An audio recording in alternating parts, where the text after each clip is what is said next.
Everyone, this is Cage Eliminated. Welcome to episode 33 of Spill the Tearal. This is a JRPG podcast where I go over some JRPG news, releases, mechanics, what I've been playing, want to play, and more. And this week we're going to be talking about Freedom Wars getting a remaster. Lots of JRPG news, a shit ton this week. My thoughts on being 50 hours into Trails Through Daybreak, how I'm looking forward to Disney's Pixar RPG, and more. And before we get into it, as I always say, if you're listening on audio services, I would appreciate it if you can give it 5 stars or a like or whatever your app allows you to do. That is literally the only way for podcasts to get it into people's algorithms. So if you can do that, that'd be appreciated. If you're on YouTube, you can like it, comment, whatever you want as you listen. And I also have a Twitter at Spill the Tearal. I'm tweeting on it a bit more often now, talking about what I've been playing and stuff like that. So if you're interested, feel free to follow me there. And before we get into it, the cool thing that I want to show this week, I mentioned last week that I found an anime store. As part of the anime store, they have like these gacha bags you can buy, and I bought a Ghibli one. And so I want to show another thing that I got, which is this keychain of the homie Totoro right here. And he's pretty much just, in his signature pose with his umbrella on top of him. And I have a funny story about this keychain. In the store, they have a thing where if you spend a certain amount of money, you get like a free thing. So I got that. I had to spin a wheel and all that shit. And pretty much they said you could just pick any keychain for free. And so they have like this entire wall of keychains, probably like more than 100 keychains for sure. And so they said pick any for free. And I was there for a while and I ended up picking a Totoro with an umbrella keychain because I'm like, yeah, this looks cool. Then I went home, I opened up my gacha bag, and I got the exact same fucking keychain in the gacha bag. So I'm like, what the hell, man? And so I just had 2 of them and gave one to my brother, but very slim chance of that happening. Like there's like more than 100 keychains. So the fact that I got the same one from the bag, which I guess is kind of on me. I did get a Ghibli gacha bag. There was a chance of that happening. I just didn't even think about that at all. But yeah, that was a cool thing that I want to show you. And before we get into it, we're going to do the random Ghibli card, which I'm not sure if I should keep doing. And today we got the Jack of Spades, as I'm showing you right now. It shows kind of the main character with the guy, and they're sitting with someone else looking at the no-face, no-name dude. I don't remember anyone's name, but And on that note, we're going to get into the first segment, which is JRPG news. Now, for this week's JRPG news, there's so much. Usually I have like 3 to 4 news stories, sometimes less. This time I have like 9 or 10 or some shit. And so I'm going to try not to go too deep into each of them, but we'll see how it goes. But yeah, and as always, I source these mostly from Gematsu. Other than that, like if it's on my Twitter feed, I find it from there or YouTube. But yeah, let's just get started right away. First news story is Dragon Ball Sparking Zero got a GT trailer, which is pretty huge because a lot of people were wondering whether GT was going to be in it. I thought it was really fucking obvious that it was going to be in it, but a lot of people weren't sure, and so they finally released a GT trailer. And clearly the developers or the social media accounts knew that this was the thing people were waiting for because they made it a big announcement. But there's a GT trailer. They showed all the characters you expect: Kid Goku, Super Saiyan 4, Goku, Gogeta, Omega Shenron, etc. The one main mission I noticed, there was no Super 17, I believe, which is kind of weird. I don't know if they're saving him for something, but that was one thing I noticed that wasn't there. But the trailer was fucking fantastic. It's nearly like 4 minutes long. And for some reason, the trailers are really interesting. Even though the trailers are literally just there to show off characters, they always have kind of like a story spin to it to kind of explain the plot of the arc that they're showing off. So far, I've been really liking the trailers. I really love that they've been doing it like every 2 weeks or whatever the cadence has been. And I think this is one of my favorite kind of trailer cycles a game has had, because I've literally been thinking about this game pretty much every week because of the way they've been marketing it, and I think it's been really good. And as you know, if you've seen a trailer before of this game, at the end they always fill in the roster of the game, and so you kind of get to slowly see it getting filled up.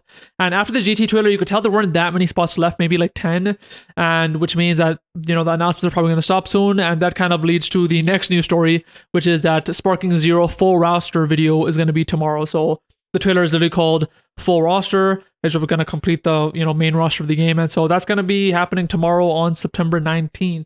And yeah, it's just very exciting to see that we're already there. The game is coming out soon. It's going to come out in a month. It is interesting to see that they are finishing it off September 19th. There's still a month to the release. I wonder if they're going to be teasing more stuff. Maybe they're going to tease game modes or maybe maps or something like that. Maybe they can tease the DLC. But at the same time, teasing DLC before the game comes out is kind of weird. And so yeah, we're going to have the full roster tomorrow, and then we'll see how it is. Still not a fan how they're treating different transformations as characters, because the roster isn't really that big if you like kind of, take the transformations and put them into one character. But at the end of the day, we're getting a Tenkaichi 4 pretty much, so I'm not gonna be mad about it. But yeah, so the full roster is going to be finalized tomorrow.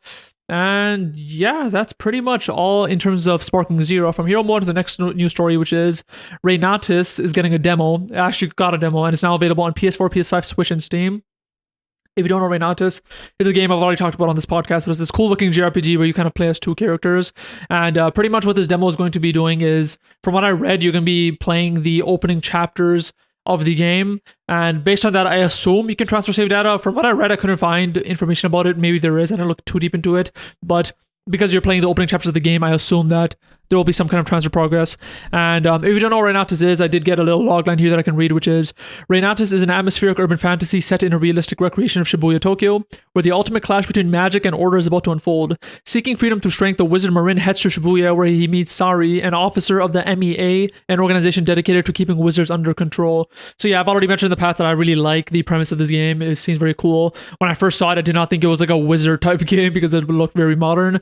But the fact that it is, the fact that they have so many factions, is very interesting to me because like I love the Trails games, and one of the main things I love about the Trails games is that there's so many fucking organizations and factions, and I'm gonna be talking about this later in the podcast when I'm playing Trails Through Daybreak right now, and already they have so many interesting groups and factions that you kind of gotta play around and see how they feel about each other, and it's very interesting. And so this game kind of taking the concept of factions and making it its main theme of the game is pretty interesting. So yeah, Renatus I'm pretty interested in playing. I'll see if I play the demo, because like I said, I am playing Daybreak right now. That's literally my free time is going into that. I literally work, then after I'm done working, I just play Daybreak till I gotta sleep. And yeah, so we'll see if I do play the demo, but it is something I do want to try at some point. The next news story, and this is possibly the biggest news story depending on who you are, which is Freedom Wars is getting a remaster. Now, Freedom Wars, okay, so the funny thing is, I saw this on my Twitter, like Bandai Namco posted a trailer, and the trailer's weird. It starts with like a live action scene of a guy going to jail, and I was watching it, I'm like, there's probably some like third person shooter or something that I don't give a shit about, and the name, I felt like I heard the name before, but I didn't know about it, and then when the gameplay actually started, I was like, oh, this actually looks cool. It actually looks like the visual style is very much like Code Vein or Scarlet Nexus, like that type of anime style, but kind of more serious. And so I got interested in the game. And after kind of looking into the replies and shit, turns out this is a game that a lot of people have wanted a remaster for a long time, which is interesting because I've never heard about it. But before getting more into it, I'll read the logline, which is, for the crime of existing, your 1 million year sentence begins today. In a dystopian future, the world is ravaged by pollution and depleted of natural resources, and humanity lives in a sprawling prison complexes called panopticons. Anyone born into this hellscape are deemed sinners. Players seek their freedom by volunteering for extremely dangerous combat operations to compete with other panopticons for what remains of the planet's dwindling resources. Now, as always, this is the first time I read the logline. I like reading it live, so I can kind of give my fresh reactions on it. The million year sentence thing is very interesting. I don't know what this means, because do the people actually live a million years? And also, it's very interesting that the crime of existing, like you're known as a sinner just for being born. I want to see how the game handles that, because what does that mean? Obviously, you're not born as an adult. You're born as like a baby. Are you like straight up a slave when you're born? Are you like if you're born a sinner, why are people even having kids? Like I want to see like what the world state is and how the world actually works, because just the premise of the world is very fucking interesting to me. So just from reading this, I'm like, I want to play the game. I want to see how it is. So I'm definitely going to be keeping my eye on it. And there's also a bit more information if you want to know kind of the meta of the game, which is publisher Bandai Namco and developer Dims have announced Freedom Wars Remastered, a remastered version of SIE's 2014 released PS Vita action RPG, including previously released downloadable content. It will launch on PS5, 4, Switch, PC via Steam on January 9th, 2025 in Japan, and January 10th worldwide. And I also thought that was interesting too, because it was a game from SIE, Sony Interactive Entertainment, and so this was a Sony game. And from the article, from what I could find, is pretty much Dimps got the license and then Bandai Namco published it, and so we'll see how it is. But so far, it seems very interesting. And just to end it off, there were a few bullet points that they put in the article, which I thought I would list here, which is that this game has deep character customization, graphic and performance upgrades, obviously. And interestingly, for me, because I knew nothing about the game, is they have co-op battles with up to 7 players in the co-op mode. So I didn't know there was a whole co-op thing. It's very interesting that they have a co-op mode. You don't really see that these days. Usually a game is just single player or co-op, so the fact that it has a co-op mode is very cool to me. So yeah, everything about this game seems cool. It just came out of nowhere. I just saw it on my Twitter and it seemed very interesting to me, so I'll see how Freedom Wars is, and I'm going to keep my eye on it. The next news story is Disney Pixel RPG has a release date and is launching on October 7th. And this is a RPG I've talked about before in the past. I'm going to be talking about more in detail later in this episode, but it seems to be doing pretty good. It has apparently 600,000 people pre-registered already. I am one of them. And if you don't know what this game is about, I have a logline here, but it's actually the first time I saw it too, which is the game worlds that the Disney characters call home have suddenly been invaded by strange programs, resulting in chaos. Previously isolated game worlds have become connected, causing unexpected encounters between characters and throwing them into confusion. Take on the role of a player of these games and join Disney characters as you embark on an epic quest across multiple game worlds to restore order. Now, automatically, this seems very interesting to me. I didn't know that this was the spin that they're gonna, go with the game, because I just thought it was gonna be like, Disney characters just fucking exist together. But like mostly Disney games are like that. I think Disney Dreamlight Valley is like every Disney character just like chills together. But in this game, every Disney character is from a game and their worlds got connected, and you are a player of a game in this game and you gotta help them out. That's what the story is, which is very cool.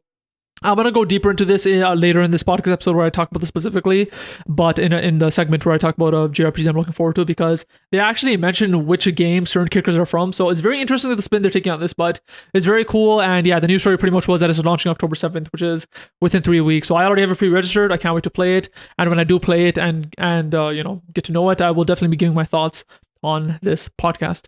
And from here, the next news story is Persona 5, the Phantom X presentation for Japan set for September 25th. Now, when I read this, I had no idea what this was. I'm like, is this like a game or something? And it turns out there is a free-to-play RPG available in some Asian regions, and that's what Persona 5 The Phantom X is. And so pretty much they just announced that there's going to be an event on September 25th.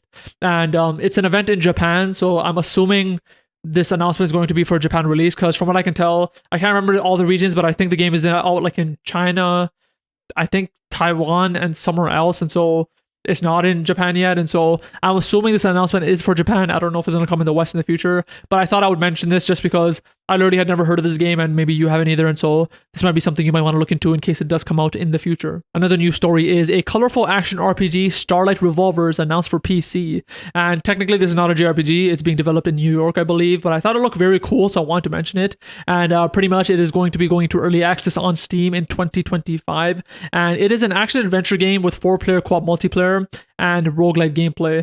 And visually, it looks fucking stunning. It is like this very bright and colorful, like everything is like bright pink, bright blue, bright green. It has this very colorful anime style, and it looks 2D in ways, but it's isometric 3D game.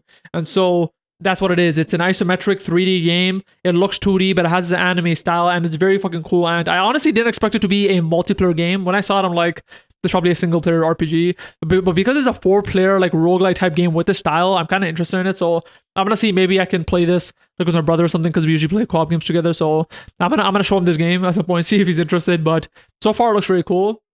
And before we end it, there is a logline which I'll read, which is Starlight Revolver is set between the lush cutting-edge city of Nishi Island, Metropolis, NIM, and Somi, the otherworldly dreamlike realms that fuel NIM's prosperity. Wielding mysterious devices called revolvers to hop between NIM and Somi, players become divers, brave voyagers who crash through the walls of reality in pursuit of untapped riches. And yeah, it just looks like a very cool game. And again, technically not JRPG, but I thought I'd bring it up in case you are also interested in it. We're getting to the end. We're almost done the news section. But another news story is Zenless Zone Zero version 1.2 update called Tour de Inferno launches September 25th. Now, I love Zenless Zone Zero. It was a game that I was playing like religiously for a while. Like I was playing it every fucking day. I was playing like for long hours. But for some reason, this happens to me with some games where if I play a game a lot for one day, like for a long time, that one day, the next day I just stop playing it. This happened with Assassin's Creed Odyssey, where like I don't play Assassin's Creed games anymore. They're just not my style. Like when they got rid of like the Desmond storyline. But with Assassin's Creed Odyssey, I think I got it for free or very cheap. I started playing it. I loved it. And one day I played from like morning to night. Like I just really loved it. And then the next day I just didn't touch it, and I never touched it again. I don't know why. And I don't plan to go back to it. It's just like, it's not like the story was interesting to me, because like I usually Western games don't have that good of a story for me. Like they're not that interesting to me. And so Assassin's Creed is one of those. And because I was just playing for the gameplay and I kind of stopped, I'm not that interested anymore. And so the same thing happened with Zenless Zone Zero, where like I was playing it all day and I just stopped at some point. Unlike Odyssey, I am going to get back to this. The reason I stopped is because, like a lot of Hoyo games, Genshin Impact 2, they have a lot of walls that come up once you're caught up to the game. So it was getting to the point where like I would do like 30 minutes to an hour of story, and then they're like, oh, you gotta level up 4 times to continue, which gets really annoying pretty fast. Wuthering Waves is another game that kind of has this, but Wuthering Waves is a lot better with it, where like usually they don't make you level up as much, and if they do, it's easier to level up Wuthering Waves, so I never really felt the wall that hard. Whereas Zenless Zone Zero, there were like 2 to 3 days where I just had to get the XP and just level up and stop playing. The next day do that again and stop playing until I was with the story again. And so at this point, I'm just kind of waiting for there to be more updates, and maybe this is the update that I'm going to jump into again because it's very cool. And I'll just read the description of the update right now, which is: proxies will expand their journey in New Eridu to the desolate outskirts known as the Outer Ring while hopping on a passionate motorcycle ride with Caesar, Bernice, and other members from the Sons of Kaladin. Meanwhile, the brand new arcade game Bizarre Brigade at Godfinger and various events including Overlord's Feast will offer players more entertaining ways to enjoy the game. With optimizations for the TV mode, squad preset, time, and stamina systems being implemented in this version update, Zenless Zone Zero is aiming to keep providing its players with a better gaming experience. So this kind of explained everything that's happening. So the actual content is a new story mode with a new area with this new group. And I know what this group is, the Sons of Kaladin. I don't know that's what they're called, but I have one of the characters that's in it, this kind of girl with the bat. And what's very cool about this is clearly they're being introduced to the story now in this update. But ZZZ, what it does is that's cool is you'll see these characters in the world before it's even their time in the story. So the people that are in this story update, I've seen them in the town. I've seen them walking around. You're able to talk to them and they'll say stuff that you won't understand right now. Like they'll say like, oh, X is like here, we should go hang out with them or do this or whatever. And they will clearly be living in the world doing their own thing. And when I saw them, I'm like, clearly they're going to be in the story in the future. I just didn't know when. And it's funny to see that it wasn't even out yet and it's coming out now. So things like that really make the world seem like it's living, and so that's very cool to see. And, you know, other stuff that was mentioned is they're going to have a new arcade game. ZZZ has an arcade where you get to play some games. I believe some of them are multiplayer. I haven't tried them yet. I've only played like the Snake arcade game, and there's this other Tetris-like game. And so it looks like they're adding another arcade game, which is very cool. And they said they're just doing some more fixes and optimizations, which is cool to see too. But yeah, ZZZ version 1.2, Tour de Inferno, is coming September 25th. And finally, the last news story, which is Rainbow Sea for Switch and PC launches on September 20th. Now, I'll just read this real quick, which is Rainbow Sea is a multi-ending adventure with pixel art style based on the myth of the traditional Japanese gods, 7 lucky gods. You explore inside a treasure ship and make choices to change the storyline. All 22 endings are true endings, and only you can know the authentic story. That's a lot of endings. Okay, so I actually read this one before the episode because I just happened to by accident. And when I read the 22 endings, I was like, what the fuck, 22? And then more than that, they said all 22 endings are true endings. I'm not sure what that means because I just don't know what that means. Like, how can all of them be true endings? And pretty much it makes it sound like that they're just saying like, yeah, whatever story you get is the canon one. But at the same time, if they're wording it like that, they're making it seem like they don't want you to get the other endings. Like, it seems like they were saying like, whatever ending you get is the ending. Like, that's how it ends, you know, canonically, which is okay. I don't know what that means really. And there's a bit more of a description which I'll read right here, which is Rainbow Sea is a multi-ending pixel art visual novel based on the Japanese myth of the 7 lucky gods. It depicts a year in the life of a human who was chosen as a candidate to become a god, living among the 7 lucky gods, who do not seem to open up much to her. You, as a human, can explore the treasure ship and make choices to change the storyline. All 22 endings are true endings, and only you, the player, will be able to find the real story hidden behind all of them. So that gave a bit more information about who the character is and what the actual stuff you're going to be doing is. I noticed that they say, as a human, you can explore the treasure ship and make choices to change the storyline. Is the only location a treasure ship? That'd be interesting because there's certain movies that do this where it's kind of like a one location and they just have the entire game there. So I wonder, is this a one location game? I'm not sure. But it being a ship is cool. Visually, it looks cool too. It's pretty much a pixel style isometric JRPG. It's all 2D, but the actual like art of the characters is like anime style. So it looks pretty cool. And honestly, the premise just sounds dope that you're a candidate to become a god. The gods don't really like you or they don't open up to you. And so I'm honestly interested in this game. We'll see if I play it. It looks more like an indie type game, so we'll see how it is when it comes out. But yeah, Rainbow Sea for Switch and PC launches September 20th.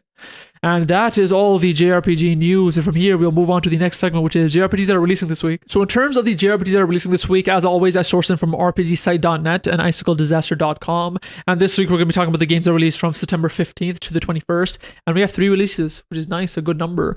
First of all, a game near and dear to my heart is Final Fantasy 16 is now out on PC. It came out on September 17th, which was yesterday. And if you don't know what this game is, it is a 3D action RPG. It's personally my favorite real-time combat I've seen in a game. I've been a fan of like Kingdom Hearts 2 combat. That's been my favorite. But in terms of like a modern game, I think Final Fantasy 16 is like the best. Like I love it. Like it's really fucking good. It makes you feel powerful. It's very fluid. You never run out of things to do, and you can just kind of like murk anyone you see once you get powerful enough and get enough power. So it's really good combat wise. Enter to the plot, or be the logline, which is an epic dark fantasy where fates are decided by mighty icons and the dominants who wield them. This is the tale of Clive Rossfield, a tragic warrior who swears revenge on the dark icon Ifrit, a mysterious entity that leaves naught but calamity in its wake. Yes, it's a very fucking cool, and if you haven't played it, I highly recommend you pick it up. And the game is like always on sale, surprisingly. Like even like I think it's like in Canada, I believe it's an $80 game, but I see it for like $50 pretty much all the time. And in America, that's probably like 4 cents because our currency's doing shit. But like it's always cheap on PlayStation. I'm sure it'll be on sale all the time on PC, and so pick it up if you haven't. Trust me, it's a fucking fantastic game. The second release is Touhou Genso Wanderer Foresight, which is coming out on the PlayStation 4 and Switch on September 18th, which is today. Now, this is a top-down 2D game. I believe I covered a game like this in the... Jesus, it's so sunny right now. I'm sorry if like the camera looks weird right now. Like the sun's just coming out. But I believe I covered a game like this in the past because I found it weird where when you read the description on Steam, it says it's a fan game, which is weird. I don't know how that works. Like, did they get the license or something? But pretty much it says it's a fan game and it's based on the main Touhou project game/series. And so I just thought I'd bring it up because, it was on the website with the releases. So that is coming out today. It's called Touhou Genso Wanderer Foresight on the PS4 and Switch.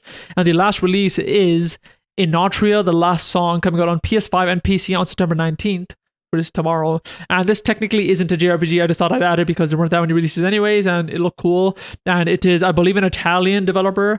And I have the logline, which I'll read real quick, which is Inotria, the last song, is a Souls-like set in a beautiful sunlit world inspired by Italian folklore, where the brightest sun casts a darkest shadow. Wear unique role-altering masks. Face formidable foes and alter reality with the power of Ardor to unravel the secrets of Inotria. That's very cool. Wear unique role-altering masks. So I guess maybe that's like a class changing system where like when you change a mask you change classes, kind of like in Final Fantasy 14. If you change a weapon you change classes. That'd be pretty cool. And I looked at some gameplay like on the Steam page. It definitely looks Souls-like. It looks very beautiful visually, like fidelity wise, and I'm personally liking it more than like Souls games just based on it. Like, even from the description you can tell it's a more bright game. Like it's very sunny, and so like I was watching some gameplay and it looked like very fucking bright and like nice, as opposed to Dark Souls, which is very dark and grimy. And so this game looks interesting to me. Will I buy it? I'm not sure. From one of the Steam reviews, I saw that someone finished it in like 12 hours, so I'm not sure if that's a positive or negative for you. For me, that actually may be a positive because I've played some Souls games here and there. My favorite being Code Vein. I never finished it, but like I kind of want to finish a Souls game or a Souls-like game just so like I can say that I did. And if this is 12 hours, that's like a week that I can maybe do, hopefully, if it's not that hard. But yeah, as long as it goes on sale right now, it's like $55 here. I'm not gonna pay $55 for a 12-hour game, but if it ever goes on sale hella cheap, maybe something I'll pick up and finish. But yeah, Inotria, the last song, very cool looking, coming out tomorrow, September 19th on the PlayStation 5 and PC. And from here, we will go on to our next segment, which is a JRPG that I'm looking forward to. Now, for the JRPG that I'm looking forward to this week, it is a game called Disney Pixel RPG. I've talked about this game many times. I've talked about it earlier in this episode, but Disney Pixel, fun fact, I didn't know that this game was called Disney Pixel RPG until today. I was just calling it that because like I thought that was like an in-progress name, but it is called Disney Pixel RPG, which is funny. And if you don't know what this is, it is a RPG with Disney characters, and it's going to be on mobile, and it's coming out on October 7th, and it is like a 2D, not isometric, it's like a top-down-ish fighting game. Like I saw like some pictures of it. There hasn't been like a very great trailer that shows a lot about it, but it looks amazing visually. And I mentioned it earlier in this episode, but the actual logline of this game kind of says that pretty much the plot of this game is, within this game, there are Disney games, and something happened to make all of them combine, and the character you play as is a player of those games, and you're going to pretty much help them out. I'm not sure if you got that, but that's what it is. And honestly, it seems very interesting. Like, I just thought it was just going to be like, I didn't even know that if there was going to be like a serious plot. I thought it was going to be like, oh, the Disney characters are fucking around and you just help them fight bad guys. But the fact that they have that plot is very interesting. And what's even more interesting is that they literally made fake games within the game. I don't know what that means in terms of gameplay. Like, are we going to be able to play those games? Because like I was on their website, I was kind of checking it out, and they actually say what genre each character is from. So for example, I have a few here, but they mentioned that Maleficent is from an RPG, Mickey is from a board game, and Judy, the rabbit from Zootopia, is from an action game.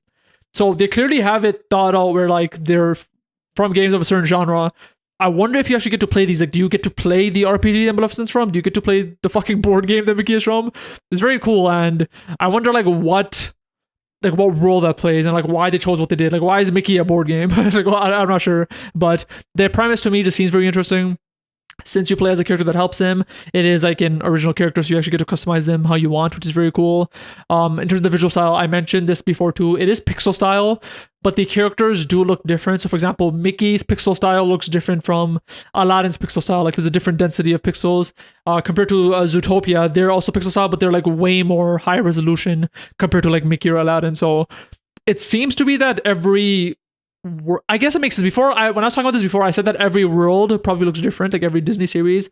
What is likely is that it's probably each game in this game is different. So because Mickey is a board game, he looks like this, and because Zootopia is from an action game, she looks like this. It's probably going to be kind of probably the impetus within the game of why everyone looks different, which is pretty cool. They actually have a reason for why everyone will look different because they're from different games. But yeah, I'm just really interested in it. It's coming out very soon, and just personally, I am kind of hankering to have another mobile game that I can play, which is simple. I usually play Wuthering Waves and ZZZ, but the problem is, I consider them. I know they're on mobile. I don't consider them mobile games. Like, they're more like full-fledged games where like you really have to be in it. And sometimes I just want to play a simple ass game, and just something I do like every day is I like walking. Like, I literally just walk behind me in my hallway like for like 30 minutes just to get some cardio, and so. Sometimes I want to play something during it. Right now I watch videos. I'm like, I want to play a simple game that's not too heavy, and I feel like Disney Pixel RPG may be the perfect thing for that. And so I can't wait till it comes out. It's coming out within 3 weeks, and when it does come out, I will definitely play it and talk about it. And just in general, another reason why I'm kind of, getting interested in this game is, for some reason, I'm interested in Disney type games. I'm not sure why. It's not like I watch Disney movies, really. I don't. My Disney love comes from Kingdom Hearts, and so because this game is very Kingdom Hearts coded, I guess you can say, I guess I'm interested because of that. And like because of that, whenever a Disney game comes out, I do at least want to try it. I played Disney, I believe it's called Dreamlight Valley, which is kind of like their Animal Crossing type game. I actually want to go back to it. It was pretty fun when I played it, but it was pretty cool. All the Disney characters are just living in a neighborhood, and like Animal Crossing, you come, you have to clean up your house, you get a house, and you just get to play through the game, which is cool. Another great example is Disney Speedstorm, which is their kart racing game. I mentioned this before, I believe. I think Disney Speedstorm is probably the best kart racer right now. This is the first kart racer I've played where I think it actually controls better than Mario Kart. Usually that is never the case. I've played a bunch of kart racers, but Disney Speedstorm specifically, I'm like, this controls better than Mario Kart. It looks better than Mario Kart. The maps are better than Mario Kart, and also the actual like gameplay aspect. Like Mario Kart, I can't play single player; it's just fucking boring. Like there's no reason for me to. But this game, the single player, is challenging. It's fun. They have like this track system that you go through. They have like a battle pass type thing, so there's actually like incentive for you to play and unlock stuff. So I just think Disney Speedstorm was very good. And to get back to my point, because these games are Disney based, they're the reason I give them a chance. And so this Disney Pixel RPG is another reason why I want to give it a chance. And something that I actually realized today, which is very cool, is originally when I saw this Disney Pixel RPG, I thought it was like a Western game. That's just what I assumed because it's a Disney game, and I was just adding it to these episodes because I was interested in it. I learned that it's not. It is being developed by a Japanese developer. I believe they're called Gung Ho Online Entertainment, I think. And in terms of me, that just gives me a lot more faith in this game. This is just my personal taste, but I kind of don't really like most Western games that come out these days. This is not really my cup of tea. Where like personally, I think Japanese developers are carrying the games industry for the games I play. And like, if there was no such thing as Japanese developers, I don't think I'd play video games these days. But because this is a Japanese developer, I have more faith in it, and hopefully it'll be a fun game. And that's pretty much all I want to say about this game. It's just very interesting looking. And if you haven't heard of it, I implore you to Google Disney Pixel RPG. It looks very cool, and just from like seeing a screenshot of it, I can assure you, like, if you play RPGs, it is going to at least look interesting. And yeah, from here we'll move on to the next segment, which is a JRPG mechanic that I think is dope. Now, for the JRPG mechanic that I think is dope, I want to bring up something that I've noticed in Trails Through Daybreak as I've been playing it. And because I'm going to be talking about Trails Through Daybreak a lot in the segment, I'm going to pretty much smoothly transition from this segment to the what I've been playing segment when I get to that, because I've just been playing Daybreak. And so there's going to be kind of a blurred line of when I move to that, but Just so you know, that's what's going to happen. And so for the JRPG mechanic that I want to talk about in Trails Through Daybreak is their combat system, or specifically the way they do the combat system. And this is very interesting, where if you played any of the other Trails games in the past, every game has been a turn-based game. And I want to say it's like between a traditional turn-based game like Pokemon and a grid-based game, where technically you can move your characters around and your attacks have like AoE kind of ranges where they do the damage. But Trails has always had more freedom, where like you can move around more, like the area of effect damage is very loose, where like if you can kind of finagle the circle to encompass all the enemies, it will damage them and things like that. And so the Trails games have been my favorite in terms of combat systems, but I did see an article before saying that they do want to move more to a real-time system, which I was kind of worried about, because I'm like, I don't know if they should, and I don't know if this is the game they were talking about doing it with, because they did change the combat system in this, but they didn't do it fully, which I think is interesting. So basically what they did is they have a real-time combat system and a turn-based combat system in this, and the way it works is usually in Trails, when you see an enemy and you touch it, or if you hit it, the turn-based combat starts. And in this, what they did is they have the real-time combat system, which is the field combat, and they have the turn-based combat system, which is the command combat. And what happens now is when you see an enemy on the field and you touch it, nothing happens. You just get to fight it on the field. So you can attack. You can attack a lot of times, get this kind of charge meter, then use a powerful attack, and you can literally just kill them on the field and you're good. And if you really want, you can press square. You'll do a thing that's called dropping shards in the game. And once you do that, that pretty much allows you to make a field for the turn-based system, and then it just goes back to how it used to be with some changes which I'll talk about. And so this is very interesting to me, because like I've seen attempts at trying to make real-time and turn-based together. One of the most famous is the ATB system, which I think is absolutely garbage. I hate the ATB system, but personally, but like that's, I feel like people have said like, yeah, that's kind of like real-time and turn-based, because you have the turn-based menus, you have the real-time aspect of it. I've never liked it, and so seeing this game take real-time elements and turn-based elements and put them together is very cool. And surprisingly, after playing this game, I hope every Trails game uses the system. I just like it more than the turn-based only system, because you pretty much remove the aspect of Trails where, like, you know, sometimes you'll go into a new area and say you're in this grasslands area, which is very big, and a lot of the times what would happen, at least the way I play, is every time I come into a new area and I see bad guys, I like to kill every single bad guy to get the XP, just so I don't have to grind again in the future. And that's literally worked for every single Trails game I've played. And so the thing is, that does get kind of like tiring, where like you have to touch every single enemy, fight a fuck ton of enemies, and like every turn-based game, or like most turn-based games, when you see one enemy on the field, that usually constitutes some more enemies in the battle, which is kind of annoying.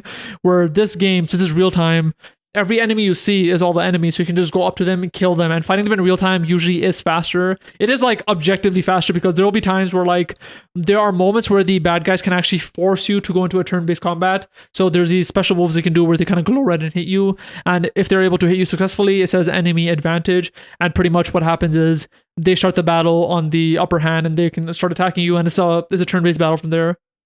And I know it's slower in turn-based, because like there'll be times where like I'm about to kill an enemy, like it'd probably take like, I don't know, 6 more hits to kill an enemy, but that constitutes to like 2000 HP, and 2000 HP takes a bit in turn-based to get down to 0. And so what could have been 6 hits, which could have took like 5 seconds, is now going to take like a minute of combat or something, for example. And so I'm really liking how speedier the game feels because of the real-time combat.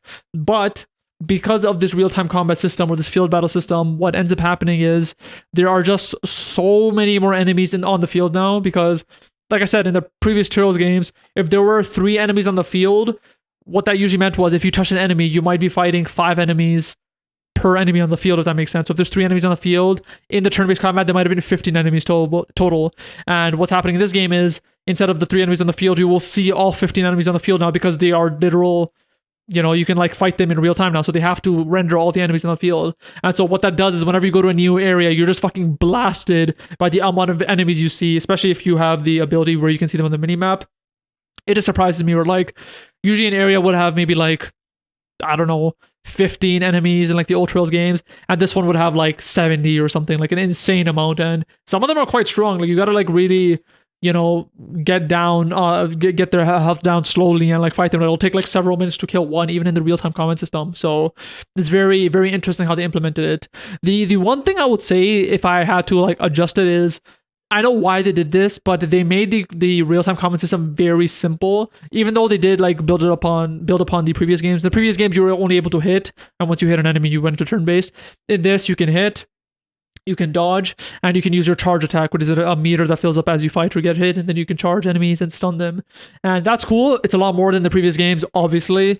And I 100% see why they kept it this simple, because they want the turn-based system to be the main form of combat, which it is. Every time you fight a boss or like there's a story battle, it is always going to force you in the turn-based system, which I like. But hopefully in the future, if they do keep building upon the system, it would be nice if within the field real-time combat you can use some arts. Like if I'm able to use some of my fire spells and water spells, even if it's like a simplified version. Like for example, if like my main character Van, he's mostly a wind spell guy. If they made it that in the real-time battle he just has like a generic wind spell that he can use, I'd be fine with that. That's cool. Like if they don't want to do the entire menu-based system, which I can see they don't want to, it'd be nice if I can just use a long-range wind-based system, because there are enemies that when you're fighting them on the field, like your kind of AI partner thing would say like, hey, this is an enemy that you need to use arts for, or you're not going to damage them that much. And right now, the only way to combat that is to change to a character that uses arts.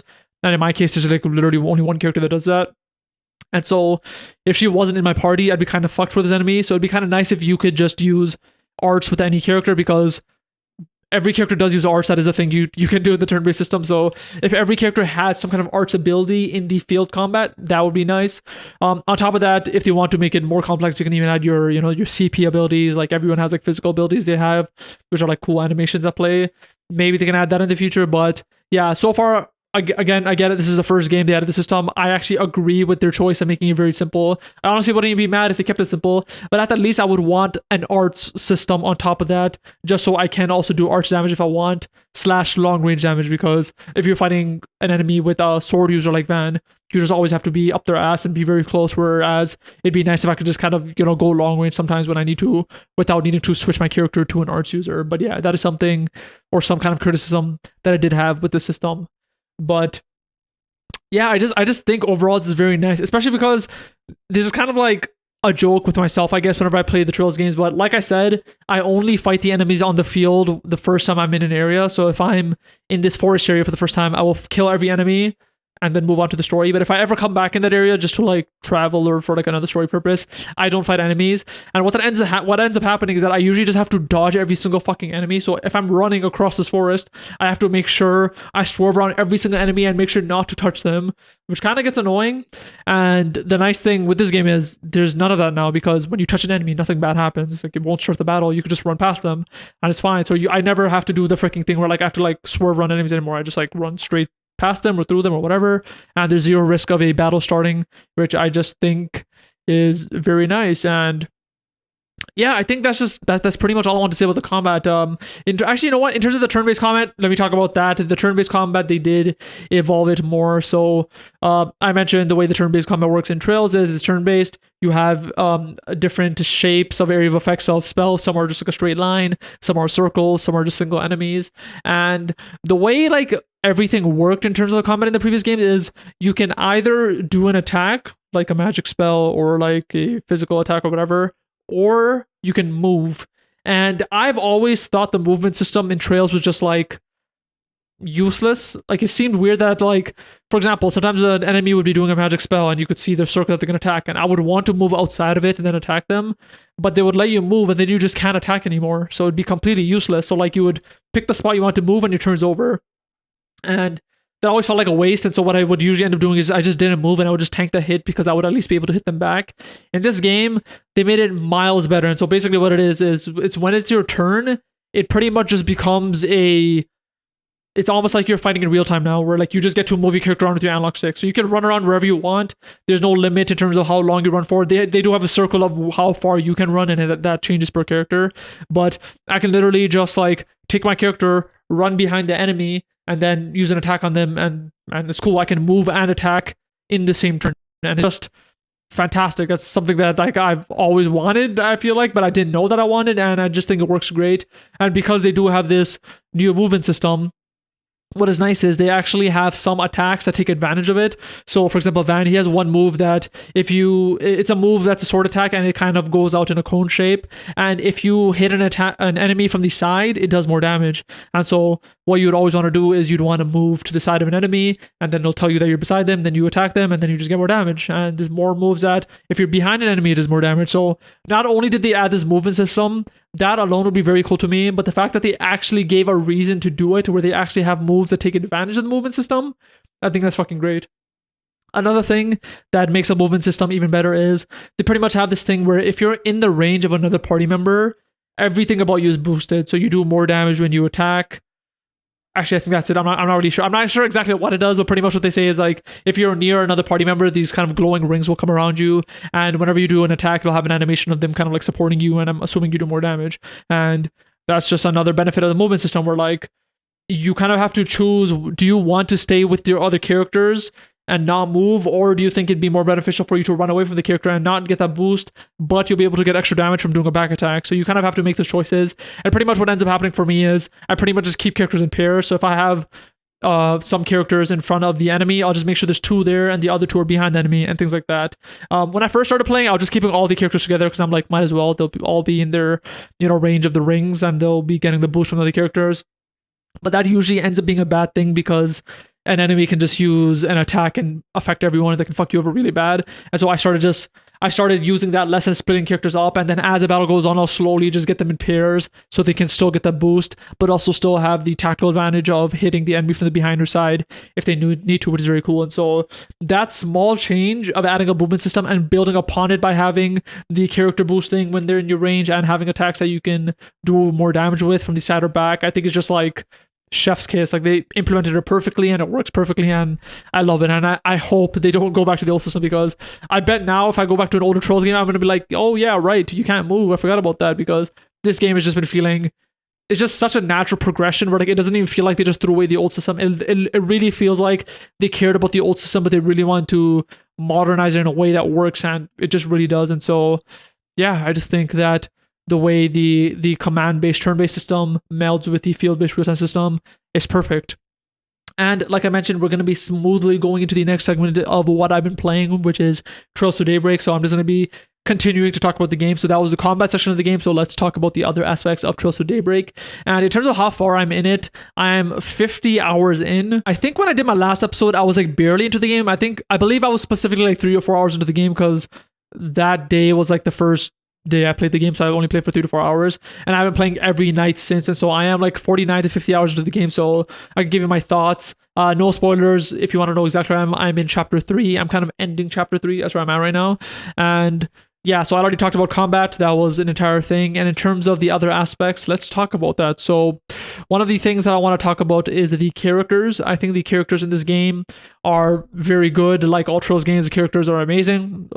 They're like pretty much all likable. Like the party members that I have so far are very cool. And I'm just really liking the character aspects of it. And I love there's always mystery too. Like there's always some aspects of characters that you don't know. One character, this isn't a spoiler, she's literally the first character you see, is Agnes. The plot is kind of driven based on what she wants to do, and it's always kind of a mystery of like, why does she want to do this? Like, what's the reason behind it? And we really don't know. And like us as a main character know that she isn't telling us the truth, but like at the same time, like we don't care. We're like, it's fine, we're helping you. And so there's that character aspect, which is very cool. And in terms of like the main character Van, I think he's just like, I fucking love him. I remember when the game was coming out and they were showing images of him, and I never watched any of the trailers because I didn't want to spoil myself, but the one thing that I was very interested in seeing was how they would handle his character, because with Trails in the Sky, Cold Steel, Zero/Azure, all the characters seem similar, where they're all like very positive, kind of smiley, happy characters. Rain probably a bit less so, but he's still like a very positive guy. But whenever I was seeing Van in the promotional materials, I was like, this dude looks like a lot older. He seems a lot serious. He seems like more deadpan. And I was wondering how that was gonna go. And I was clearly off the mark. That's not how he is at all. He is a nice guy. He is more in the like morally questionable side of things. That's kind of the entire plot, where like he doesn't do everything legally, but he doesn't do everything illegally. He's always like right on the line, which is very interesting. But in terms of his character, I couldn't have been more wrong. He is not a deadpan serious character. He's as goofy as like the other characters. He fucking loves sweets, cars, and saunas. That's the thing that everyone makes fun of him about. And like, it's just very cool when like there's a car, he just kind of geeks out about it. When he eats a sweet, he fucking goes into a trance of how he loves it and he explains it like a real pro. So I'm really liking him as a character. One of the main things that I love about Van is, well, I was worried when I was coming into the game because they're pretty much adding this new series into the Trail series. Like I said, there's the Sky series, the Zero/Azure series, and the Cold Steel series. And if you play those games, you know they all intertwine. By the end of like Reverie, for example, every character knows each other. They've been through a fuck ton together. Like they're an entire team. Like they all know each other and they've been through so much together. So how would they add this new group? Because obviously there's gonna be a new group, and I'm like, obviously they're gonna have the characters interact with this group at some point in the future too, I'm assuming. And so I was kind of worried with like, how are they gonna have to introduce every single character again? Like every time you see an old character, are they gonna have to be introduced? And because if you didn't know, they have a fuck ton of characters in Trails. Like just from Trails Reverie alone, the cast of characters that were playable were like 40. Like you had 40 characters or something to pick through, which is a lot. And so like if they had to introduce all of them to Van and everyone in this game, I was like, how are they gonna do it? And so the genius thing this game did is Van already knows everybody. That's just a choice they made. And when that happened, I was like, yo, that's so smart. So pretty much, I won't go to spoilers right now, but there are characters in this game from the old series. There's been like a few already. And whenever they met up with Van was like, oh yeah, I remember you from 2 years ago. Or like, oh yeah, I met you 5 years ago. Like Van just knows everybody already, which is really fucking funny. And so like slowly throughout the game, you're kind of realizing how he's doing that. And so I guess one thing I'll say, if this is a spoiler for you, skip like 30 seconds. But the reason Van knows about a lot of this stuff is apparently, if you play Trails of Cold Steel, I believe it was 3 or 4, there was an operation they did called Mio's Mirage, where they kind of had to save the fucking world.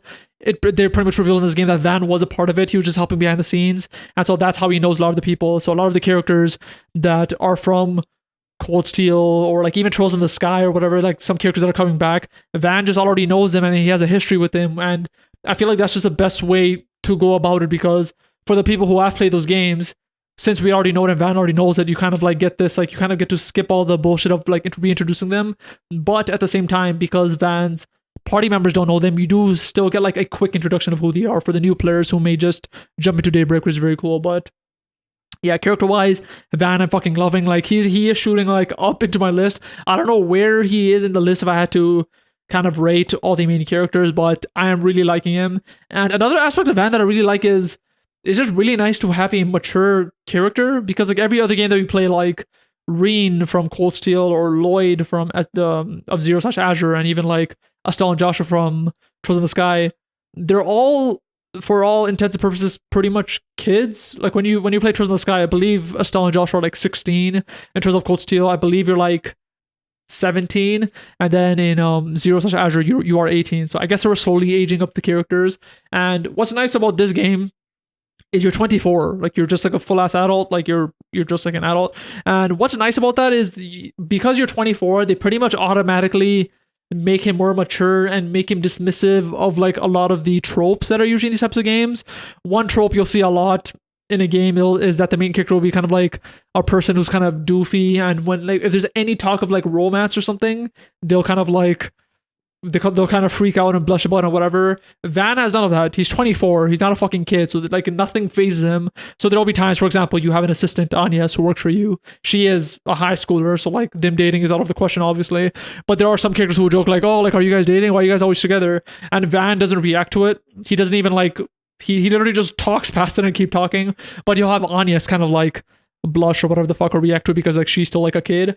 And so I just like really like that throughout the game. Every single time something like that happens, or there's like some like pervy trope that they're trying to push against like the character, Van's just like, no, like why would I? Like he just talks past it. He doesn't care. He's an adult. Like it doesn't affect him, which is very real and very nice, because every other game, the main character is always kind of like falling into that trope, but Van doesn't really do that. And what I kind of like is Van is like goes the other extreme, where like he will make sure other characters are not like that. There's another character, Aaron, who's kind of like a womanizer, and Van very much tells him to like fuck off and not like tell him to like not do that to women, or just like be more respectful or whatever the hell. And so it's very nice seeing that these tropes that you usually see in these Japanese RPGs, we're kind of moving away from it, at least with this character specifically. And I kind of like that change of pace, where if he was a 24-year-old and he was for some reason blushing when like someone said like, oh, are you dating your assistant? I'd be like, okay, that's kind of weird, especially because you're a lot older than them and you're their boss is kind of weird. And so the fact that he's just like, no, that's just weird, that's out of the question, is just like, yeah, that's a good choice, thank you. They really should have done that a long time ago, but that's just something I really like about Van too. And so yeah, him as a character, your company as a character. So pretty much the way this game works is like you have a company, it's called Arkwright Solutions. Arkwright is your last name, and you pretty much just go out and help people out and like solve cases. That's kind of your thing. And so whenever you get a party member, they're pretty much being hired into the company, which I thought was very fucking cool, because in Trails in the Sky, you're a bracer. In Trails 0/Azure, you're a cop. In Trails of Cold Steel, you're a student at a military school. So in this game, I was wondering what they would do, and the fact that you literally just own your own business is a very fun twist to put on it, especially because you're your own boss. In the other games, there was always someone above you that you had to, get orders from. But in this is like, nope, you are the boss, and you have this very fun dynamic where like you know how the system works, and you're just teaching your assistants how it works, like how you actually go out and get quests and help people and things like that. And they just use it very smart in the story too, where like sometimes you're solving a case, and instead of Van just like saying the answer, he'll like turn to the assistant and is like, you guys have been following me, how do you guys think the case should go, or what do you think is a solution to this case? And pretty much you have to choose as a player. But the fact that they have a story reason of Van teaching these kids how to solve this case, it just makes sense, where like he would ask them like, yeah, you guys are working for me, what do you think about it? Like, what are your thoughts on this case? And you as a player get to choose, which is, I think, very cool how they kind of mesh that story aspect of you being the boss with the gameplay aspect of, making choices and trying to solve the cases that you're trying to solve. So yeah, character-wise, I'm just really liking all the characters that are in it. In terms of NPCs is another thing that I want to talk about. I think it's pretty much the exact same as how the previous Trails games used to be. I've talked about this in the past, but I love the NPCs in Trails. You get to talk to every single one of them. They have a bunch of dialogue, and a lot of the plot, lore, and whatever you can get from them is amazing usually. And one thing that I noticed in this game that they did is not every NPC is interactable now. So, for example, if there's a city and there's like, I don't know, 50 people in it, you might be able to talk to like 10. And I'm fine with that. I don't want to talk to 50 people. That's a lot. And this pretty much allows them to populate the cities, but not make it, annoying for the player to play through. And I mentioned this in my last episode, but I'll touch on it real quick. But I really love the system they added to talk to NPCs, where on the minimap, NPCs will be yellow and they'll have a blue text box above them. If you talk to them and you keep talking to them, and once they finish talking, their minimap icon will go from yellow to gray, and their text box on top of them will go from blue to gray. So you know exactly who you've talked to and you're done talking to. So when you just look at the minimap, you'll immediately know whether you're done talking to everyone. The only thing that I don't like is the shop icon does not change. So if you go to a shop, there's obviously someone there. And if you look on top of the shop guy, they'll have a blue text box and you can talk to them until it turns gray, which is cool. But the actual shop icon on the map will not change to gray. So that's kind of annoying. So like sometimes I just don't know if I've talked to everyone, because if there's like 7 shops in the area, I'm like, I don't know if I've talked to them yet. And so I have to go to them in real life and check that out, which kind of sucks. I feel like this is like a very easy thing they could implement from an update. Hopefully that'd be nice, but I don't know if that's specific to me or if people even care. But like, as someone who likes to talk to every NPCs, this quality of life update has been so nice. It would be nice for them to go all the way and implement it for these shop owners too. But yeah, NPCs I think have just largely been pretty much the same, which means that it's good in this game. And so yeah, in terms of NPCs, I think it's good. The next thing I want to talk about is the game loop, because Trails have a specific game loop. Some are kind of different. And in general, whenever I am able to guess what the game loop of a game is, the worse that is. So pretty much, I never want to know what's happening next in the game. Like, if, for example, if a game is like, okay, we have to fight these 4 monsters, and that's the game, I fucking hate that. Don't tell me that. I don't want to know that. Why would you telegraph the entire game from the start? You're just going to make me feel bored as I'm playing the game. And so there are a lot of games like that, which I don't like. And one of my favorite moments in a game I've played in the past, I can't remember which one it is. It might have been one of the Trails of Cold Steel games, but pretty much what they did is they did exactly that, where they're like, okay, so we're going to be doing this mission and we're going to have to go to location A, then location B, then location C. And that's what they told us. And I was like, okay, I didn't want to know that, but sure. And we went to location A. That ended up being a huge chunk of the game, like several hours. And I'm like, that was really fucking cool. And then when we finished, they're like, okay, it's time for location B. And I was like, oh yeah, I forgot they told us this. And I'm like, okay, so we got to do what we just did 2 more times. Okay. But what ended up happening is on the way way to location B, something happened which stopped our plan, and we had to pretty much reorganize and make a new plan and just go in a different direction from there, which was really fucking cool. So they pretty much just tricked the player into thinking that we knew the game loop when we really didn't. And that also say is, in terms of Trails Through Daybreak's game loop, they do have a game loop. Obviously, the Trails games usually always have a game loop. And from a very high level, the game loop is you go into the town, you have quests to do to help people, you do the story, and that just repeats. That's pretty much the rough game loop.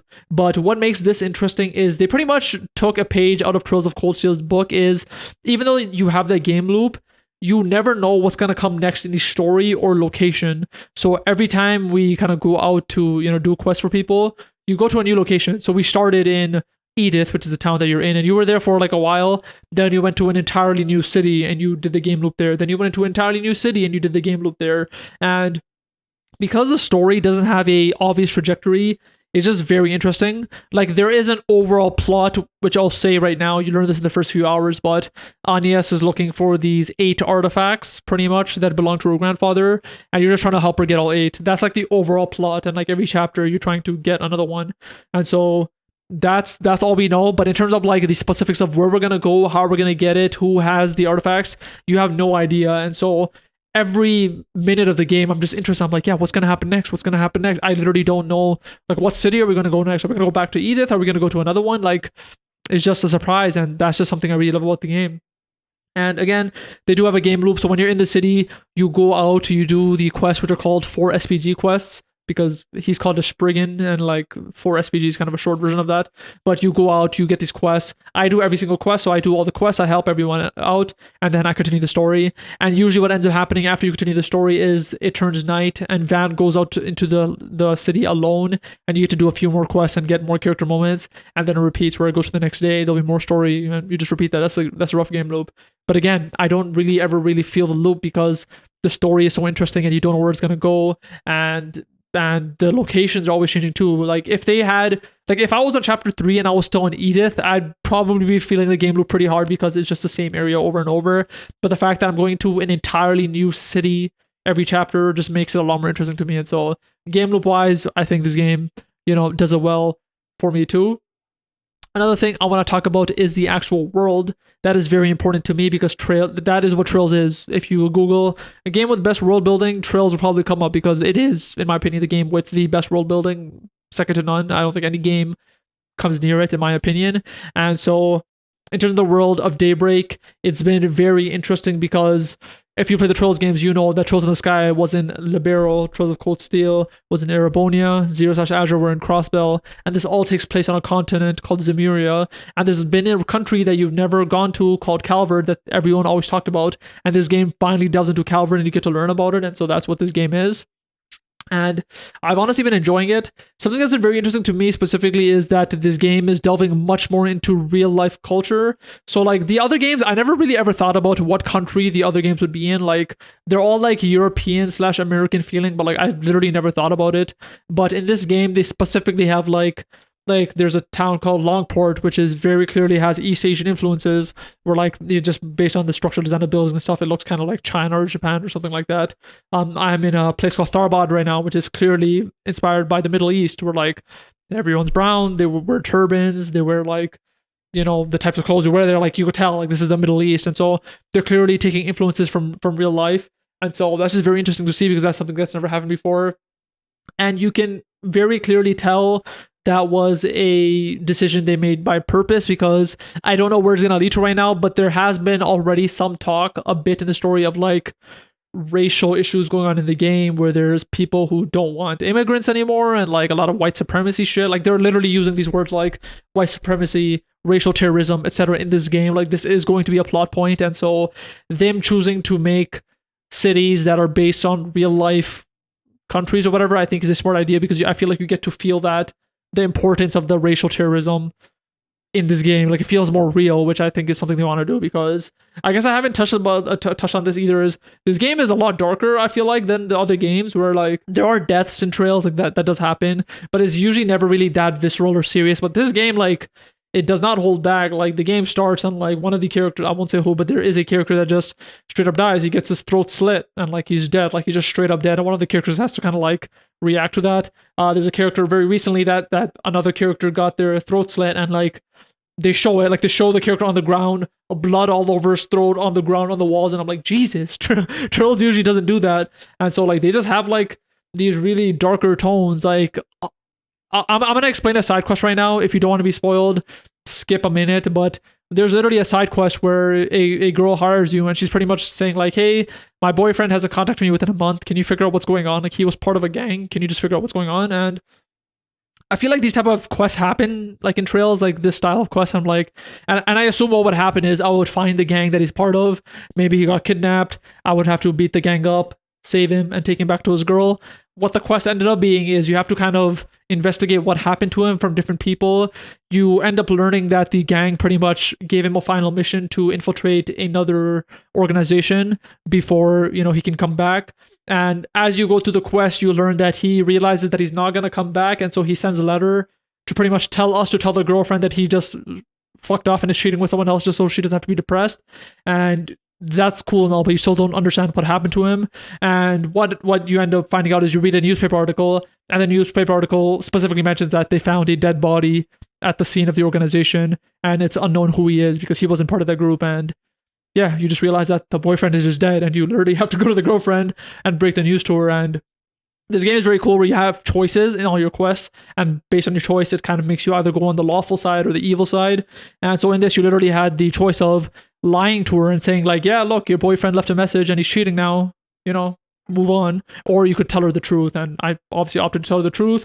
And she was like, what the fuck? My boyfriend said. She obviously like broke down, and I'm like, goddamn, bro, this is like more real than I expected. And so this game definitely took a shift to be more mature and more dark, which I kind of like, because the game is still like goofy and like mostly like positive, which I do like to see in these games. But the fact that they're taking more of a mature overtone, especially because the character's more mature too, like I'm down with that. I really like that that this is the direction that the game is going for.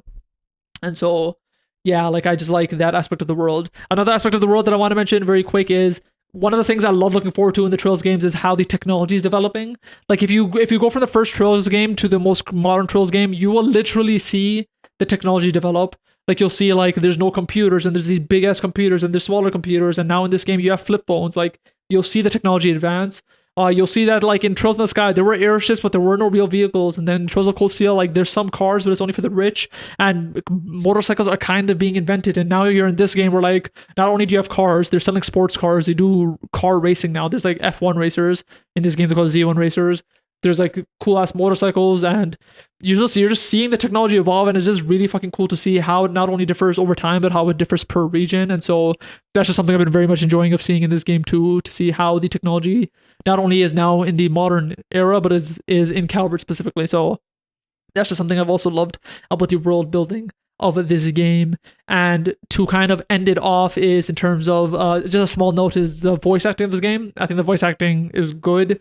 I want to bring this point up. Usually I wouldn't talk about voice acting, but I noticed in Reverie the voice acting some points is weird. Not only the voice acting, the sound mixing. I've been noticing this in more games recently, is the sound mixing of games are just really fucking bad these days for some reason. So like in Reverie, like there'll be some lines which are very quiet, there's some that are very clipping, and like I don't know why. And some of the voice actors in Reverie were like not that good. Specifically, like a lot of the characters from Trails in the Sky that they gave voices to, I've noticed just weren't that good. And so I was interested to see like, is Daybreak gonna be fine in terms of voice acting? And it is. The voices are really fucking good. I love Van's voice actor. Everyone like Agnes, Aaron, like Fairy, like the voice acting is great. They all sound good. The sound mixing is good too. The only thing I had to do, I did have to change the audio levels of the voice lower than the music, like 3 notches lower, because it was way too loud before, where like anytime I talked to someone I had to lower the volume of my TV. And so now that I changed it lower, the sound mixing is perfect and the voice acting is of good quality too. And so that's kind of the last point I want to bring for this. I didn't want to talk about the story really specifically because it'll just be spoilers anyways. And if I do, I may do that in a future episode where I go throughout the entire game. But yes, that is pretty much my thoughts on Trails Through Daybreak. Hopefully you enjoyed that. This episode is running way longer than usual, but from here we'll move on to the final segment, which is my JRPG Top Casual list. Now for my JRPG Top Casual list, if you're new to the segment, this is where I make a top list very casually. I pick a topic, I kind of pick my list very quickly and don't think about it too much. And so my topic for this week is my top characters in Trails Through Daybreak so far. So like I said earlier in the episode, I am about 50 hours into the game, and so there are a lot of characters I've seen so far in the game. This is going to be my top 3 characters so far, and again, I just picked these right from the top of my head. If I think about it very hard, it might be different, but this is what I have so far. At number 3, I have Jin. Number 2, I have Aaron. And number 1, I have Van. Now, number 3 is Jin. Fun fact, I just realized in this game that it's pronounced Jin. I used to call him Zin, Z-I-N, because that's how it's spelled. He's from Trails in the Sky, and he's back in this game, and I fucking love him. He's just like the same like positive dude, because I was very curious to see how he was going to be, because in this game, because of the line of work that you do in Trails Through Daybreak, bracers, not for the most part, but a lot of them hate you. They just don't like you. And I just love that Jin automatically just on your side. He's like, bro, you're cool as fuck. You know what? You should help me out. And he gives us jobs to do, which our character doesn't like. But he's just like this positive, big fucking dude. And I just really like him. And so, yeah, I just really like Jin as a character, and it's very cool to see him from Trails in the Sky that far back, because I don't think he's been in any game since Trails in the Sky from my memory. I don't think he has been. So the fact that he's back from there, and just to see how he looks visually, he's fucking dripped out. He used to wear like a lot more simpler clothes, but now he's wearing much more modern clothes, which looks cool. But yeah, Jin comes at number 3. At number 2 is Aaron. I think he's just really cool in terms of how he was introduced. His design is very dope. How different he is from what I expected. I thought he would be something like Randy from Trails Zero or Azure, but he's not. He's a lot more hot-headed. He's more of a womanizer. He's a younger character. He's like, I think he's like 19, 20 years old. And so just, seeing him has been cool. And he's just like a very comedic relief character too, because he's just open about his thoughts. But it's just very cool seeing him, because he's almost like prodigious, where he's very good at fighting. He's smart. He took care of his town, and like his character arc from when he's introduced was fucking intense. Like what ends up happening in that arc, no spoilers, but what ends up happening in that arc is like very, intense. And so the fact that we get to see his character arc from the start and see how he is now is very cool. So Aaron, I just think, is a very likable dude, and his character design is just fucking awesome too, with like the red hair and the white coat and stuff. And at number 1 is Van. I just love Van as a character. He's the main character of Trails Through Daybreak. He's just a lot better than I expected. I thought he was going to be this, stoic, emotionless character who's kind of like more mature, but he is more mature. I really like that about him. He kind of, flies past the tropes that you'd usually see in JRPGs, but he's still like a funny dude. He has a lot of, comedy moments. He's kind of snarky. He's kind of sassy. He has like these endearing moments where like he's eating a sweet and he'll be saying so much fucking facts about it, and everyone's just like, bro, what the fuck are you talking about? And he's into cars, which is very cool. You've never seen with the character before, because I want to say all the characters in the past have been kind of tech illiterate, where they don't really know that much about tech. And so the fact that like in Daybreak, like he knows about cars, he knows the ins and outs of it. He's just kind of smart about that. I really like that aspect of him. And yeah, so far Van as a character, like, this is very interesting. And I really like that he's morally gray. He's morally gray from the standpoint of this game, whereas like he's not really morally gray. So pretty much in this game, his line of work is like, it's not completely legal, but it's not illegal. It's right on the line. And so this game like saying that like he's very morally gray, but he's not really, like, you're not ever doing something evil. Like he doesn't kill people or anything like that, but that is something that is so interesting, where like in the past games, you're always doing stuff for the good, because you were either playing as a cop, or you were part of a military school, or you were a bracer, so you had to do the good thing. Where in this, if you had to do something that's not completely morally good, you will do it. And now that I think about it, there's actually one moment where he does have to do something that's kind of bad. I won't say it because it's a spoiler, but like he is okay with going on the other side of morality, which is pretty interesting. But yeah, Van as a character, I don't know how Trails keeps doing it. I remember when Trails Zero came out, I'm like, I don't know if I'm gonna like this new group with like Lloyd and Randy and all that, because like I just love Cold Steel. Sky was cool, but SSS has become one of my favorite groups. Like sometimes, like, depending on the day, I like them better than the Cold Steel crew. And now with this, like, I'm really liking it. In terms of the entire crew, I'll have to see. Like, I'm really liking Van, but in terms of the entire crew overall of who's in it, I don't think it's that strong. Like SSS, like they were a fucking unit. Like I love all 4 of them. But in this, like Van is really cool. Agnes is dope. Aaron I really like too. And then there's Fairy. Like they don't seem as cohesive yet, so we'll see how it is. I am 50 hours into the game, so you would expect more cohesiveness at this point, but we will see. I have no idea how long this game is. I'm only on chapter 3. But yeah, that is my list. Number 3 is Jin. Number 2 is Aaron. Number 1 is Van. And from here, we will end off this episode 33 of Spill the Tearal. This may be my longest episode, at least recording. It's an hour and 13 minutes in, or 14 minutes, which is pretty cool. And so we are going to end it right here. If you're listening on an audio service, remember to give it 5 stars or like it. That would be hella appreciated. It really helps the performance of my podcast on audio services and makes it more likely that I'm going to keep doing this for as long as I can. If you are watching on YouTube, whether it's on the Spill the Tearal channel where I just upload the episodes and the segments of the episode, or the KH Unlimited channel where I just upload whatever I want, it is very much appreciated. If you like the episode, feel free to leave a like. If you're new, feel free to subscribe. And if you had any thoughts about anything I said, feel free to leave it down in the comments below. And yeah, thank you for watching episode 33, and I'll see you next week for episode 34. Peace.